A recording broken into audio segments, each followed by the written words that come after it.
313 1000 के मुकाबले में लड़े, पर जब रब मदद करे तो फिर कामयाबियां आया करती हैं। नतीजा क्या निकला? सिर्फ 14 मुसलमान शहीद हुए, 70 कुफार को कैदी बना के लाया गया। मैंने कहा ये फूल पत्तियों वाले लोग नहीं थे, घी शक्कर वाले नहीं थे, तोहफों के तबादले वाले नहीं थे, ये पत्थर मारने वाले थे, कांटे बिछाने वाले थे, तकलीफ देने वाले थे। चौकों में, चौराहों में, गलियों में, कमरों में बैठकर इस्लाम के खिलाफ मंसूबाबंदी करने वाले थे। नबी पाक अलैहिस्सलाम को कैसे माज़अल्लाह तकलीफ पहुंचाई जाए उसके लिए ये प्लान करने वाले थे। लेकिन हजरत अनस बिन मालिक फरमाते हैं, मैं जब बदर के वो कैदी आए तो जाहिर है हमें गुस्सा था, उन्होंने बड़ा सताया था, हमने जरा रस्सियां जोर से बांधी उनकी। मैं आपसे अर्ज करूं, नहीं दर्द रहा हमारे दिल में। ज्यादा से ज्यादा अपने बच्चों के लिए दिल धड़कता है, थोड़ा सा और कभी दूसरा नंबर आए तो बहन भाइयों का, वरना वो रेडी वाला मेरा क्या लगता है। वरना ये तो इस तरह लगता है कि जैसे ये इंसानों के जत्थों को हमने जानवरों का जत्था समझना शुरू कर दिया। जब लीडरों की गाड़ियों के पीछे लोगों के बच्चे धूप में भागते हैं तो वो अंदर होकर खुश होते हैं, वो हाथ हिलाते हैं। आप क्या देख रहे हैं? यहां कुछ तमाशे लगे हुए हैं। ये बेहंगम अंदाज आपका। वो जिस आदमी को बड़ा राजी होना चाहिए था कि मैं लाइन में लगा हूं, जिस तरह मेरी कौम तकलीफ में है मैं भी उसी तरह हूं, लेकिन वो कौम जो है बेचारी वो कह रही है कि सिर्फ डॉक्टर चेक कर ले, सिर्फ बता दे मरीज को क्या है, अगर कहीं और शिफ्ट करना है तो इसके लिए भी वो सिफारिश लेती है। लेकिन ये साहब क्या कहते हैं? कहते हैं मुझे अल्लाह ने बड़ी इज्जत दी है, मैं गया तो डॉक्टर उठ के खड़ा हो गया। तो भाई कौम को इसका क्या फायदा? डॉक्टर को भी आपसे कोई काम होगा। वो मैं जुमे में दोस्तों से कह रहा था कि हमारे हुक्मरान कहते हैं मैं बड़ा खुश नसीब हूं, जो भी जाता है वो कहता है मैं बड़ा खुशबख्त हूं, मेरे लिए काबे का दरवाजा खुला है। तो मैं कहता हूं काबे का दरवाजा खुलना कमाल नहीं, काबे वाले की बात मानना कमाल है। अगर काबे के अंदर जाना तुमने कमाल समझा है, वहां तो 360 बुत भी बड़ी देर रहे हैं, वहां जाना तुमने कमाल समझ लिया। ये देखो काबे वाले की बात मानी है, और जो तुम्हें काबे का दरवाजा खोल के देते हैं उनसे कहो चलो हमारे बेगुनाह कैदियों के लिए जेल के दरवाजे ही खोल दो, जो बेगुनाह है उनको ही छोड़ दो। लेकिन हमने बात ठीक है। और पीर साहब भी कहते हैं मैं जनाब गया तो बैंक वाला उठ के खड़ा हो गया। भाई ये क्या बात हुई? आप भी नहीं लाइन में लगना पसंद करते? आपको भी नहीं इस बात का ख्याल आया कि कितना लोग धूप में जल रहे हैं और मैं आया हूं और मैं निकल गया हूं? खुदा के बंदो, जब तक बेलौस दर्द नहीं होता तब तक समझ लो सीनों में दिल नहीं है, पत्थर हैं, फकत अपने लिए धड़कते हैं, फकत अपने बच्चों के लिए।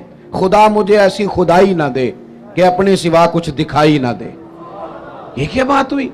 हजरत अनस बिन मालिक कहते हैं हमें गुस्सा था कुफार पर, हमने रस्सियां जोर से बांध दी, और अपना गुस्सा नहीं था, गुस्सा ये था हमारे नबी को तकलीफ दी, मक्का छोड़ना पड़ा, अजियत दी, हमने जोर जोर से रस्सियां बांधी। लेकिन फरमाते हैं मैं रात को मस्जिद नबवी में आया तो हुजूर को देखा, कभी बेचैनी से उधर टहलते हैं कभी इधर टहलते हैं। मैं दर्द से आगे बढ़ा, मेरे माँ बाप आपके कदमों पे कुर्बान, मेरी औलाद आपके अबरू के इशारे पे कुर्बान। महबूब क्या बात हुई, क्यों इस तरह टहल रहे हैं?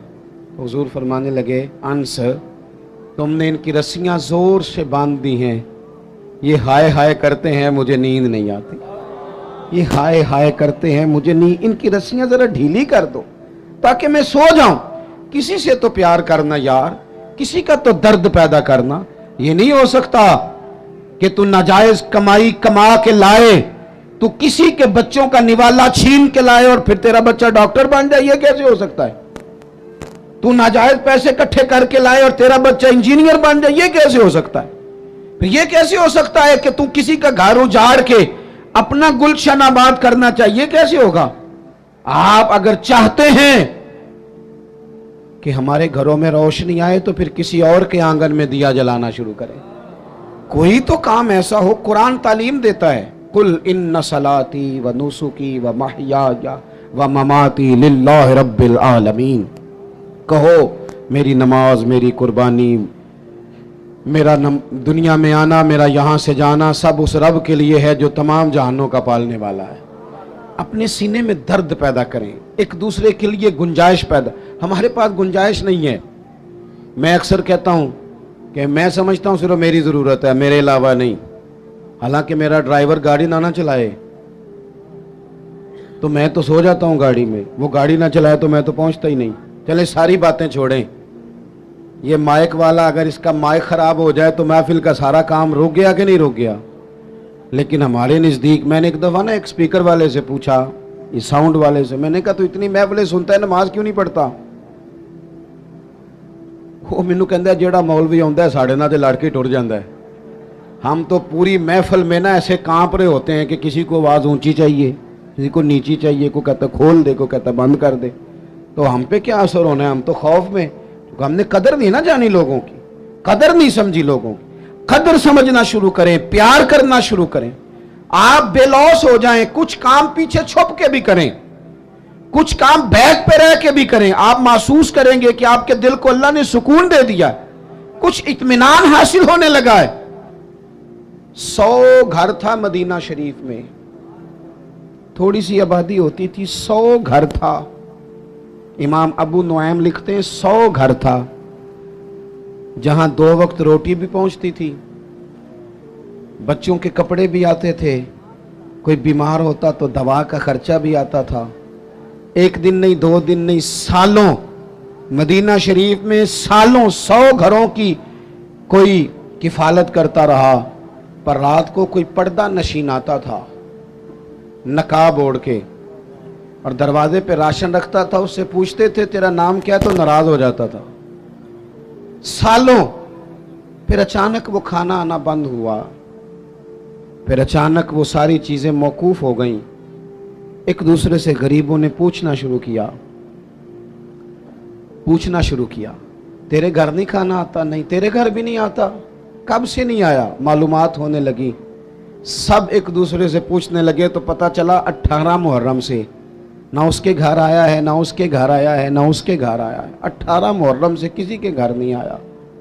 معلومات کرو لوگوں, 18 محرم کو ہوا کیا؟ تو پتہ چلا کہ 18 محرم کو امام زین العابدین کا انتقال ہوا. اپنے چہرے پہ نقاب ڈال کے, فوٹو بنا کے نہیں, لوگوں کو دکھا کے نہیں, ویڈیو ساتھ ساتھ بنا کے اور اپنا نمبر دے کے نہیں. وہ 100 گھروں میں لنگر روز, اور بیٹے کے ہاتھ نہیں بیچتے تھے, ملازم اور غلام کے ہاتھ نہیں. اس لیے کہ جب کسی کا درد اٹھتا ہے نا تو وہ اللہ کی رضا کے لیے ہو, تو پھر اس کی کیفیات کچھ اور ہوتی ہیں. 100 گھروں میں کھانا جاتا تھا. اتنا بڑا مجمع ہے, اتنے سارے آپ لوگ آئے ہیں, کیا 3 آدمی مل کے ایک غریب کا بوجھ نہیں اٹھا سکتے؟ کیا 3 لوگ کسی ایک غریب کا بچہ نہیں پڑھا سکتے؟ ان سیاستدانوں کی راہ تم دیکھ رہے ہو, ان کی جن کو سوائے اپنی لڑائی سے فرصت نہیں, اور ان لوگوں کی تم راہ دیکھ رہے ہو جن کو ویسے گاؤں میں کسی مریض کو ضرورت پڑ جائے تو ان کے پاس گاڑی نہیں ہوتی, لیکن ان کی سیاسی جماعت کا جلسہ ہے نا تو پھر وہ گاڑی بھی نکلتی ہے, پھر وہ جس کو مرضی بھی دیتے ہیں, پھر جھنڈے بھی لگتے ہیں, پھر نمبر گیم بھی ہوتی ہے, پھر ویڈیو بھی بنتی ہے. میں بھی امیدوار ہوں, ٹکٹ لینا ہے, لہذا میرے پیچھے گاڑیاں لگاؤ. نہ کرو, یہ ناشکری ہے دولت کی. جب اللہ کی دی ہوئی جائز دولت ناجائز جگہ پہ خرچ کرتے ہو تو ناشکری کرتے ہو. 100 گھروں میں کھانا آتا ہے, امام زین العابدین دیتے ہیں, بتاتے نہیں. وصال کا وقت ہے, غسل دیا جا رہا ہے, پشت پر موٹے موٹے نشان ہیں. لوگوں نے صاحبزادے سے پوچھا یہ کیا ہے؟ تو فرمانے لگے میرے ابا جی عمر بھر پشت پر اناج کی بوریاں رکھ کے غریبوں کے گھروں میں پہنچاتے تھے. شہزادے آپ کہاں ہوتے تھے؟ بوڑھا باپ جو جاتا تھا تو آپ کیوں نہیں جاتے تھے؟ تو کہتے تھے میں تو رو کے منت کرتا تھا کہ اے شیر خدا علی المرتضیٰ کے پوتے مجھے دے دو, اے سیدہ پاک کے پوتے مجھے دے دو, میں دے آتا ہوں. تو فرماتے تھے دے تو دوں, بھیج تو دوں, طبیعت تو اجازت نہیں دیتی, پر ڈرتا ہوں کہ جب تمہیں بھیجوں گا تو پھر اس غریب کا نام بھی تو بتانا پڑے گا نا کس کے گھر بھیجنا ہے.